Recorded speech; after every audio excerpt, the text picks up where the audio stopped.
राधा वल्लभ श्री अरविंद श्री राधा चरितमृतम भाग 25। कृष्ण को भी पावन किया श्री राधा ने, प्रेम से पवित्र और क्या है। पापी से पापी को भी पावन बना दे प्रेम। अरे अच्छे अच्छे पतितों को भी पावन बनाने की हिम्मत रखता है प्रेम। फिर हंसे महर्षि सांडिल, पतित पावन को भी पावन बना देती है ये प्रेम। और क्या पतित पावन कृष्ण हैं, पर उस कृष्ण को भी पावन बनाने की शक्ति श्री राधा रानी में ही है। जैसे गंगा भी पापियों के पाप धोते गंदी हो जाए और हो ही जाती है। और वज्रनाभ ये प्रश्न गंगा ने किया भी था जब भगीरथ तप कर रहे थे और बारंबार विनती कर रहे थे कि गंगा आप उतरो इस धराधाम में। तब गंगा ने इसका समाधान चाहा था भगीरथ से कि मैं आ तो जाऊंगी, पर पृथ्वी में नाना प्रकार के पापी मेरे ऊपर नहाएंगे और अपना पाप छोड़कर जाएंगे, तब मेरा क्या होगा। मैं तो पापों का ढेर लिए धीरे धीरे सिकुड़ ही जाऊंगी ना।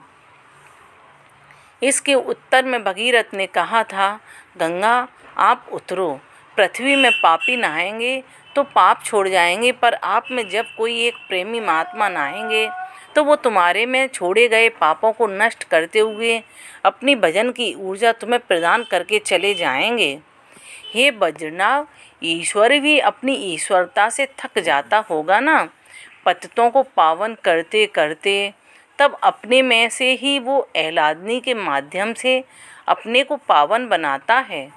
ये बात फिर स्पष्टता समझते चलो कि एलादनी कहो या प्रेम कहो या राधा कहो, ये सब ब्रह्म के ही तो रूप हैं। या इस तरह से समझो कि ब्रह्म के हृदय का प्रेम आकार लेकर प्रकट होता है श्री राधा के रूप में, तब वह ब्रह्म भी पावन एलाद पूर्ण और विश्राम को उपलब्ध होता है। नहीं नहीं, बुद्धि न लगाओ, ये मत सोचो कि मैं कृष्ण रूपी ब्रह्म को छोटा बता रहा हूँ और श्री राधा को ही बड़ा बता रहा हूँ। ये सब उसी ब्रह्म का ही विलास है, एलाद है, रास है, हास्य है, लास्य है, दोनों एक ही हैं। वज्रनाभ, इस बात को समझो, बस लीला है, ये सब लीला है। अब तुम ये मत पूछना कि लीला क्यों है, किस लिए है लीला। इसका उत्तर मैं कई बार दे चुका हूँ। लीला का कोई उद्देश्य नहीं होता, बस अपने आनंद को प्रकट करना, यही है लीला का उद्देश्य। श्री राधा कुंड में बैठे हैं, कुंड की शीतलता और प्रेम पूर्ण हवा में प्रसन्न हैं दोनों ही राधा चरित्र के वक्ता और श्रोता। हे वज्रनाभ, मुझे पता है परम भागवत श्री उद्धव जी आए थे और उन्होंने तुम्हें इस दिव्य श्री राधा कुंड के बारे में बताया था। उद्धव जी बद्रीनाथ गए तो, पर उनका वहाँ मन नहीं लगा, वापस यहीं आ गए और इस श्री राधा कुंड के निकट ही वो वास करते हैं। ये राधा कुंड दिव्य है, श्री राधा रानी ने इसको प्रकट किया है। इतना कहकर महर्षि इस कुंड की कथा का गान करने लगे कि कैसे श्री राधा कुंड का प्राकट्य हुआ। वो भयानक राक्षस था अरिष्ट, उसका नाम था। उसके जैसा शक्तिशाली कोई नहीं था। वो अरिष्ट अपना रूप कैसा भी बना लेता था। एक बार मथुरा में आया कंस के पास। हे वज्रनाभ, कंस को राक्षसों से मित्रता रखने की एक सनक सी थी। उसके बड़े से बड़े राक्षस मित्र थे। अरिष्ट कंस का नाम सुनकर ही मथुरा में आया था। कंस ने खूब उसका स्वागत किया और बातों ही बातों में कृष्ण को मार दो, मैं उससे बहुत दुखी हूँ, अपना दुखड़ा भी सुना दिया उसको। मित्र कौन है कृष्ण, कहाँ रहता है, उसका वर्णन करके सुनाओ, मेरे रहते तुम उससे दुखी हो। नंदगांव कह दिया, सांवरा रंग है, कृष्ण नाम है और ग्वाला है, मोर मुकुट पहनता है, उस गांव के मुखिया का बेटा है। इतना काफ़ी था उस असुर अरिष्ट के लिए ये परिचय। पर तुम किस रूप में जाओगे वहाँ? कंस ने पूछा। तुमने कहा ना वो ग्वाला है, तो मुझे देखो। बस इतना कहते ही वो अरिष्ट तो वृषभ बन गया। बैल बहुत बड़ा और शक्तिशाली बैल। उसे देखते ही कंस भी एक बार के लिए तो डर ही गया। वो जब अपने नथुने से सांस फेंक रहा था तब ऐसा लगता था कि आंधी चल रही है। कंस उसे देखकर बहुत खुश हुआ। जाओ मित्र जाओ, और मेरे उस काल कृष्ण को मारकर ही आना। बस वो अरिष्ट बैल के रूप में भागा नंदगांव की ओर। गौचारण करके लौट रहे हैं श्याम सुंदर। संध्या की वेला है। कोई कृष्ण से ठिठोली कर रहा है, कोई हंसा रहा है। आ गए हैं कृष्ण अपने महल में। गायों को बांध दिया है गौशाला में। मैया भूख लगी है, कुछ दे दे। थकना स्वाभाविक है, सुबह के गए थे, अब आए हैं, बालक ही तो है ना। मैया ने लाकर माखन मलाई और रोटी रख दी है, पर खाने के लिए। अब पहले की तरह नहीं, मैया की गोद में ही अपना सिर रखकर लेट गए कृष्ण। आंखें मूंद ली हैं। मेरा लाला कितना थक जाता है ना। मैया पैर दबा रही हैं। कृष्ण को अच्छा लग रहा है। तभी कन्हैया कन्हैया दूर से एक आवाज़ आई। पुकारने वाले ने भयाकांत होकर पुकारा था। कृष्ण ने सुनी और तुरंत उठकर बैठ गए। लेट जा, इन ग्वालों को भी चैन नहीं है। जब देखो कन्हैया कन्हैया, सुबह से शाम तक साथ में ही तो रहते हैं ये सब तेरे सखा। तू लेट जा, थक गया है। पर फिर आवाज़ आई, कन्हैया कन्हैया, साढ़ आ गया है हमारे नंदगांव में। जोर से मनसुख चिल्लाया था। कृष्ण फुर्ती से उठे और भागे बाहर। अरे रोटी तो खा ले, ये भी ना। मैया परेशान हो उठी थी। बाहर गई देखने तो एक बड़ा भीषण विशाल देह का बैल, जिसने नंदगांव के परखा को तोड़ दिया था, बड़े बड़े भवनों को अपने सींग से उखाड़ फेंक रहा था। गाय तो उसे देखते ही भाग रही थी। बालकों को, बूढ़ों को जो सामने आए उन्हें बस मार ही रहा था। कृष्ण से देखा नहीं गया। वे उछलते हुए एक पेड़ पर चढ़ गए और वहाँ से उस अरिष्ट को देखने लगे। अरिष्ट ने भी देख लिया था, यही है वो कृष्ण। वो दौड़ा और उसके दौड़ने से आंधी सी उड़ने लगी। कोई देख नहीं पा रहा था कि अब क्या होगा। कन्हैया बच, कन्हैया बच, सब एक साथ चिल्लाए। उस अरिष्ट ने ये सोचा था कि मैं पेड़ को ही उठाकर फेंक दूंगा तो कृष्ण मर जाएगा। उसने सींग से पेड़ को उखाड़ दिया और दूर फेंक दिया। पर ये क्या, कृष्ण तो उसके ऊपर ही चढ़ गए थे। पर कैसे, ये वो असुर भी नहीं समझ पाया था। उसके दोनों सींगों को जोर से पकड़ लिया था कृष्ण ने। अरिष्ट इतना तो समझ गया कि ये कोई साधारण बालक नहीं है। वो दौड़ा, पर कृष्ण ने उसकी सींगें छोड़ी नहीं। हाँ, बस थोड़ी ही देर में उस बैल के सींगों को उखाड़ कर और धरती में गिरा दिया और उसके ऊपर चढ़ गए कृष्ण। रक्त से लथपथ हो गया था वो, और वो धरती में गिर तो गया था, पर अभी भी वो उठने की कोशिश में था। कृष्ण ने एक हाथ मारा, वो कृष्ण का हाथ उसके पेट में घुस गया, और जब जोर से निकाला तब रक्त के फव्वारे से फूट पड़े थे। मार दिया बैल को?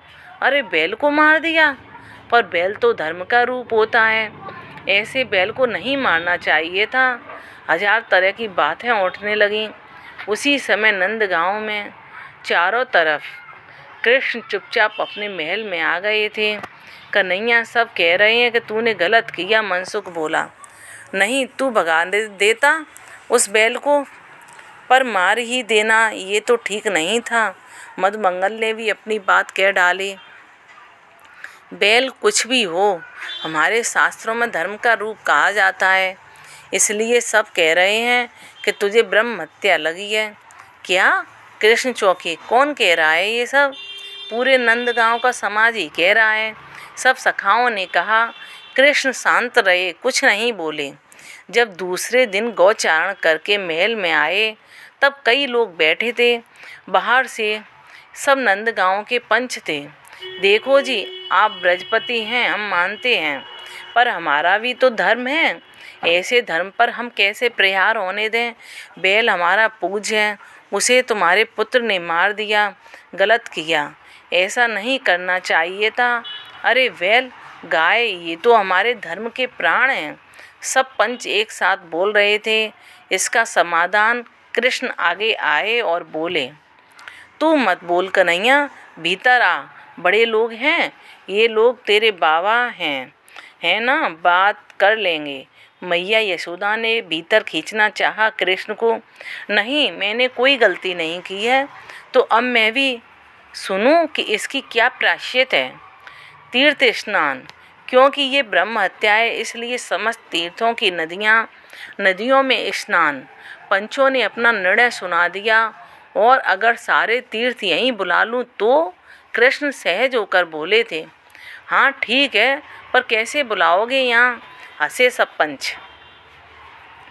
एक कुंड में कृष्ण ने उत्तर दिया, पर वो कुंड नया होना चाहिए और हम सबके सामने वो प्रकट हों, उसमें जल हमारे सामने आए, तब हम मानेंगे कि ये तीर्थ तुमने प्रकट किया है। हाँ ठीक है, चलो चलो मेरे साथ, कृष्ण ने तुरंत कहा। पर अभी? पंच घबराए। हाँ अभी। क्यों नहीं? चलो। सब चल दिए। गोवर्धन पर्वत के पास गए कृष्ण और एक स्थान पर बैठ गए, आंखें बंद करके। गंगा, सरस्वती, नर्मदा, कावेरी बारी बारी से नाम लेने लगे नदियों का, तीर्थों का, और देखते ही देखते जल आ गया, धार फूट पड़े, सारे ग्वाल वाल नाच उठे। कृष्ण कुंड, कृष्ण, इस कुंड का नाम कृष्ण कुंड है ना? तू अब इसमें कृष्ण ने स्नान किया, अब तो मेरा लाला पवित्र हो गया। ब्रज रानी यशोदा ने गुस्से से देखा पंचों को। हाँ, अब तो पवित्र हो गया आपका लाला, ब्रह्म हत्या से मुक्त हो गया तुम्हारा लाला। मैया ने चूम लिया था कृष्ण को, अपने लाडले कन्हैया को। ललिता, हमारे कृष्ण का कुंड बन गया, कृष्ण कुंड। ओए विशाखा, कृष्ण कुंड बन गया। हाँ, तो मैं क्या करूं? बन जाए, अच्छी बात है। ललिता ने मनसुख की बात पर ज़्यादा ध्यान ही नहीं दिया। पर तुम्हारी राधा रानी का कुंड कहाँ है? मदमंगल चिढ़ाते हुए बोला। बोलना जरूरी है। सुन, हमारी श्री राधा रानी को ब्रह्म हत्या लगती ही नहीं है, तो कुंड क्यों चाहिए? जो ये पाप करे वो कुंड बनाए। और देख देख ललिता सखी ने ग्वाल बालों को दिखाया। एक ब्राह्मण पंडित जी कृष्ण कुंड के पास से होकर गए गोवर्धन पर्वत में, और वहाँ के झरने में जाकर स्नान किया। पूछ अब मनसुख कि उन पंडित जी से तेरे कृष्ण कुंड में क्यों नहीं स्नान किया? मनसुख ने तो नहीं पूछा, पर ललिता ही पूछ बैठी। अरे पंडित जी नहा लेते इसी कुंड में, क्यों नहीं नहाए? ब्रह्म हत्या लगी है इस कुंड में, कृष्ण का पाप इसी कुंड में है ना, हम क्यों नहाने लगे? पंडित जी के जवाब से मनसुख तो चुप ही हो गया। पर श्री राधा रानी को आकर जब ये बात बताई ललिता ने, तब राधा रानी के नयन सजल हो गए थे। राधा रानी बोली, नहीं ललिते, कृष्ण कुंड को पवित्र बनाना ही होगा, समाज के लोग इसमें स्नान करें, ऐसा करना होगा, क्योंकि मेरे प्रियतम का कुंड है वो। श्री राधा रानी का हृदय प्रेम से भर गया। पर कैसे? ललिता जी ने पूछा। चलो मेरे साथ। श्री राधा रानी गईं और कृष्ण कुंड के पास में ही जाकर अपने कंगन से खोदने लगी पृथ्वी को। आहा, देखते ही देखते जल का स्रोत फूट पड़ा। नंदगांव के लोग और बरसाने के लोगों में ये बात आग की तरह फैल गई। सब दौड़े गिरिराज पर्वत की ओर। ये कुंड राधा रानी ने प्रकट किया है, और इस कुंड के जल में विश्व की समस्त औषधियाँ हैं। देवों के समस्त पुण्य हैं, ऋषियों के समस्त तप हैं और प्रेमियों का प्रेम है, भक्तों की भक्ति है, सब कुछ है इस कुंड में। ये बात कोई और नहीं कह रहा था, स्वयं भूत भावन भगवान शंकर प्रकट हुए थे आकाश में और समस्त ब्रजवासियों के सामने ये बात कह रहे थे कि इस कुंड का नाम आज से राधा कुंड होगा। कृष्ण कुंड में इसका जल जाएगा, जिसके कारण कृष्ण कुंड का जल पवित्र हो जाएगा। भगवान शंकर की दिव्य वाणी गूंज रही थी। इस कुंड के जल में स्नान करके जो श्री राधा कृपा कटाक्ष का पाठ करेगा और युगल मंत्र का जाप करेगा, उसकी समस्त कामनाएं पूरी होंगी और अंत में उसे श्री निकुंजेश्वरी श्री राधा रानी अपनी प्रेमा भक्ति प्रदान करेंगी। इतना कहकर भगवान शंकर जी ने श्री राधा रानी को प्रणाम किया और अंतर्ध्यान हो गए। देखा, कृष्ण को भी पावन कर दिया हमारी श्री राधा रानी ने। ललिता सखी आंखें मटका मटका के ग्वाल वालों को बोल रही थी, पतितों को पावन करने वाले कृष्ण, पर पतित पावन को भी पावन करने वाली हमारी श्री राधा रानी। सब एक स्वर में बोल उठे थे, बोलो श्री राधा कुंड की जय। डगर बुहारत सांवरो, जय जय राधा कुंड। श्री राधा कुंड की जय हो। राधा वल्लभ श्री हरवंश। राधे।